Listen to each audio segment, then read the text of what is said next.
तुलसी के पास दीप जलाने का चमत्कार। श्री कृष्ण का अद्भुत रहस्य। जब घमंड में चूर जेठानी ने घर की पुरानी तुलसी को उखाड़कर फेंक दिया, तो देवरानी के जलाए एक छोटे से मिट्टी के दिए ने कैसे रातों रात कंगाल को करोड़पति बना दिया। यह रहस्य आपके भी रोंगटे खड़े कर देगा। पुण्य सलीला नर्मदा नदी के तट पर बसे एक अत्यंत प्राचीन और शांत नगर में, जिसे लोग धर्मपुर कहते थे, वहां के सबसे प्रतिष्ठित व्यापारी सेठ दीनानाथ का एक विशाल पुश्तैनी महल हुआ करता था। सेठ दीनानाथ जी का पूरा जीवन धर्म, कर्म और सनातन परंपराओं का पालन करते हुए बीता था। उनके महल के ठीक बीचों बीच एक बहुत ही सुंदर और भव्य आंगन था, जहां पीढ़ियों पुरानी एक तुलसी की क्यारी स्थापित थी। सेठ जी का नियम था कि चाहे कुछ भी हो जाए, गोधूलि वेला यानी संध्या के समय उस तुलसी के पास गाय के शुद्ध घी का एक दिया अवश्य जलना चाहिए। उनका मानना था कि यही वह प्रकाश है जो घर में सुख, शांति और माता लक्ष्मी को बांध कर रखता है। सेठ जी के दो पुत्र थे, बड़ा सारंग और छोटा माधव। सारंग का विवाह दामिनी नाम की एक अत्यंत रूपवती लेकिन बेहद आधुनिक और अभिमानी कन्या से हुआ था। वहीं माधव की पत्नी रेवती बहुत ही शांत, संस्कारी और सादगी पसंद स्त्री थी। समय का चक्र घूमा और सेठ दीनानाथ जी का स्वर्गवास हो गया। उनके जाते ही घर की पूरी सत्ता बड़े बेटे सारंग और उसकी पत्नी दामिनी के हाथों में आ गई। दामिनी को अपने रूप, अपनी दौलत और अपनी नई सोच पर बहुत गहरा अहंकार था। उसे महल के बीचों बीच बनी वह पुरानी तुलसी की क्यारी और शाम के समय जलने वाले दिए से सख्त चिढ़ थी। उसे लगता था कि यह सब दकियानूसी बातें हैं जो उसके महल की आधुनिक सुंदरता को खराब कर रही हैं। उसने सारंग के कान भरे और घर का बंटवारा कर दिया। सारंग और दामिनी ने मुख्य महल हथिया लिया और माधव तथा रेवती को महल के पीछे बने एक छोटे और जर्जर हिस्से में रहने के लिए धकेल दिया। माधव एक सीधा इंसान था। उसने बिना कुछ कहे अपनी पत्नी के साथ उस छोटी सी कुटिया में अपना संसार बसा लिया। एक दिन दामिनी ने शहर से बड़े बड़े सजावट करने वालों को बुलाया। उसने तय किया कि आंगन के बीच से उस पुरानी तुलसी को हटाकर वहां एक विदेशी पत्थरों वाला पानी का फव्वारा और रंगीन रोशनियां लगाई जाएंगी। शाम का समय था। मजदूर आंगन में कुदाल लेकर खड़े थे। दामिनी ने उन्हें आदेश देते हुए कहा, इस सूखी और जंगली झाड़ी को जड़ से उखाड़कर बाहर कचरे में फेंक दो। मेरे इस आलीशान महल में इन पुरानी और सड़ी हुई चीजों के लिए कोई जगह नहीं है। तभी रेवती दौड़ती हुई आई। उसने मजदूरों को रोका और दामिनी के सामने हाथ जोड़कर खड़ी हो गई। रेवती की आंखों से आंसू बह रहे थे। उसने कांपते हुए कहा, जीजी, ऐसा अनर्थ मत कीजिए। ये कोई साधारण पौधा नहीं है। ये साक्षात वृंदा हैं, हमारे घर की रक्षक हैं। बाबूजी कहते थे कि जिस घर के आंगन में तुलसी नहीं होती और शाम को दिया नहीं जलता, वह घर श्मशान बन जाता है। वास्तु और शास्त्रों में इसे महापाप कहा गया है। कृपया इन्हें मत उखाड़िए। दामिनी ने ठहाका लगाते हुए रेवती को धक्का दे दिया और अहंकार से बोली, अरे कंगाल, तू मुझे वास्तु और शास्त्रों का ज्ञान देगी? देख अपनी हालत। दिन रात तू इस तुलसी की पूजा करती है, फिर भी 2 वक्त की रोटी के लिए तरस रही है। और मुझे देख, बिना किसी पूजा पाठ के मेरा पति तिजोरियां भर रहा है। यह दौलत मेरे भाग्य और हमारी मेहनत से है, किसी मिट्टी के दिए से नहीं। आज यह तुलसी यहां से उखड़ेगी और इसे बाहर नाली के पास फेंका जाएगा। रेवती फूट फूट कर रोने लगी।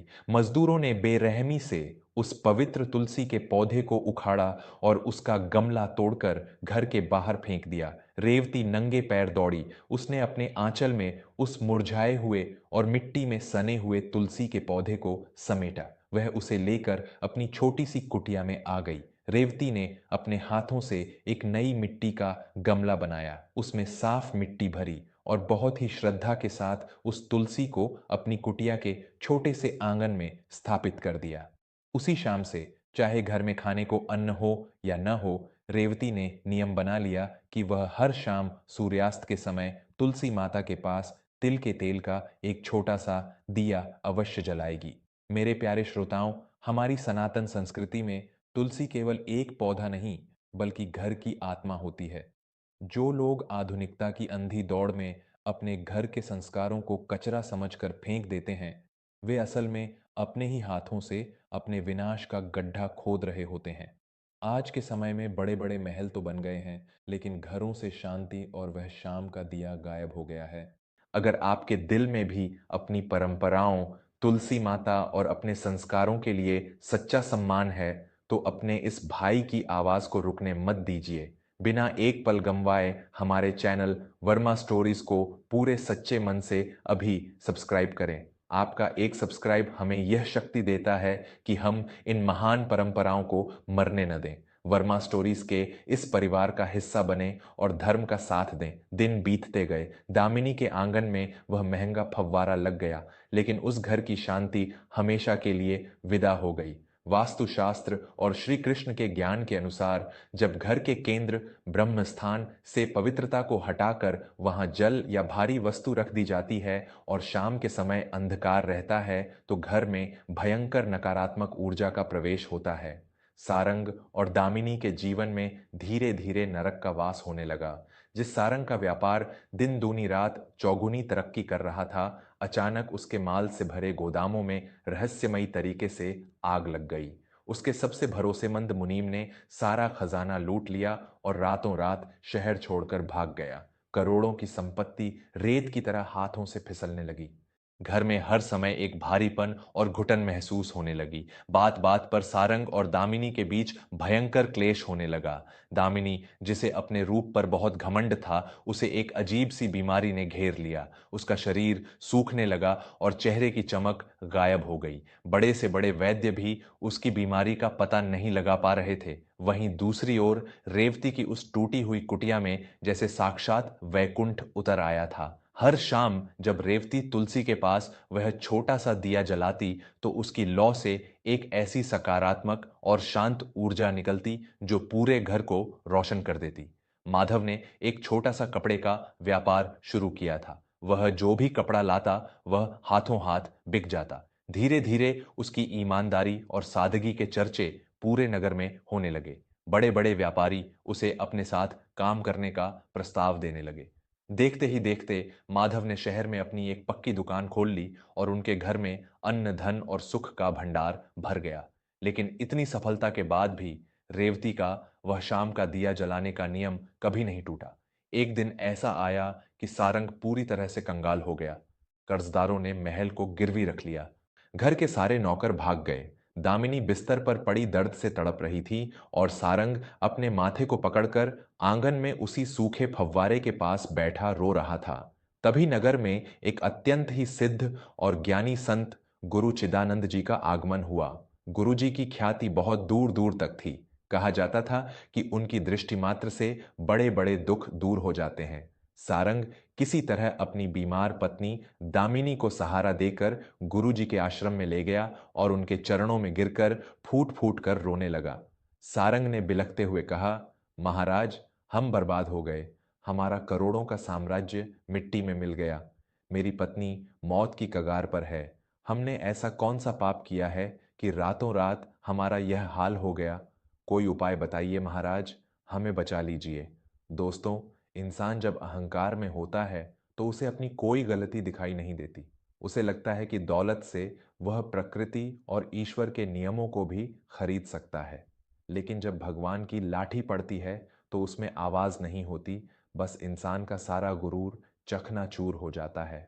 क्या आपने भी कभी महसूस किया है कि घर में सब कुछ होते हुए भी एक अजीब सी बेचैनी और अशांति रहती है? यह अशांति उन्हीं संस्कारों को छोड़ने का परिणाम है। अगर आपको भी ईश्वर के न्याय पर अटूट विश्वास है, तो अभी पूरे भाव से वर्मा स्टोरीज को सब्सक्राइब करें। आपके जीवन में सुख और शांति बनी रहे, यह समझने के लिए इस चैनल को सब्सक्राइब करना सिर्फ एक बटन दबाना नहीं, बल्कि सत्य के मार्ग का समर्थन करना है। वर्मा स्टोरीज को सब्सक्राइब करके हमारे इस सफर के सच्चे साथी बने। गुरु चिदानंद जी ने अपनी आंखें बंद की और अपनी दिव्य दृष्टि से सब कुछ देख लिया। उन्होंने गहरी सांस ली और अत्यंत कठोर स्वर में कहा, बेटा सारंग, तुम्हारा विनाश किसी बाहरी शत्रु ने नहीं, बल्कि तुम्हारे अपने अहंकार और तुम्हारी पत्नी की मूर्खता ने किया है।